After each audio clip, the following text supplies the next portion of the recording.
All right, where do we stand on this? This is perfunctory, but it is important. These things are never a slam dunk. A revote in the House after some technicalities were revealed by Senator Bernie Sanders in the United States Senate when he was taking a look at this. He's quite the parliamentarian himself, so he looks at those commas, sees that the T's are crossed, I's dotted, all of that. I'm being, oversimplifying here to say that he didn't like what he saw and said that there were some technical breaches that had to be fixed. They fixed them, I guess. They get kicked back to the House. They revote on it. No need to revote in the Senate because they apparently then address that. House votes on that, those nominal changes, and then it goes to the president's desk for signature, assuming this passes. It will take about 217 votes in this House right now, given one absent, possibly two. We had about a dozen Republicans voting against this yesterday, all Democrats voting against it. We are looking at roughly the same vote. To Market Watch's Scott Martin, Paul Schatz on this. Market's barely budging one way or the other. Scott, what do you make of that? Well, Neil, it's probably just the calm before maybe the storm, and I think the storm is the upside, frankly. I think we're going to see Dow 25K here by the end of the year. Maybe not by Christmas, as I originally predicted, but I do think in the next few days. And I think the real key, too, Neil, as you talked about with some of the previous guests today, is what happens with those trillions of dollars that are parked overseas. What exactly do companies do with that money they bring back stateside? Is it hiring? Maybe. But it's definitely stock buybacks. It's definitely dividends, and maybe even mergers and acquisitions, which is not being talked about very much. That's all stuff that is going to benefit your 401k. That's all stuff you should be excited about if you're an investor in the S&P 500. The flip side of that, Paul, to Scott's point, though, is it's not necessarily beneficial to those whose companies are acquired, right?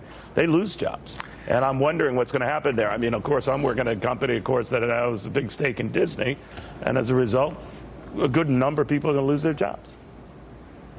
Well, that's right. And the disappointing part will be, Scott's right, M&A hasn't been discussed. And that while it would be great for stocks and the stock market, if this tax bill was really passed to help the middle class and the average person, and CEOs are not going to put the money to work, they're not going to hire, they're not going to build new plants, they're not going to invest in technology and CapEx, that'll be disappointing. While I'm ecstatic we passed something, I'm just disappointed that we didn't go far enough. Special interests got way too involved in this and then muddy the waters. So, yeah, people are going to see a tax cut, but it could have been a whole lot better. I think the markets are responding appropriately, and I think there's more upside left. But listen, we've had such a great run this quarter. It wouldn't be unusual to see a little pause to digest, even 1 or 2%, which you haven't seen in months. Yeah, I almost would welcome a pause, wouldn't you, Scott? Or no, this is unabated, and you are in the camp of Morgan Stanley's, I think Goldman and some of these others, Bank of America, that over the weeks have talked about another 5 to 10. I think in Morgan Stanley's case, 20 or more % run up in the market as a result of the new multiples as a result of the tax cuts. What do you think?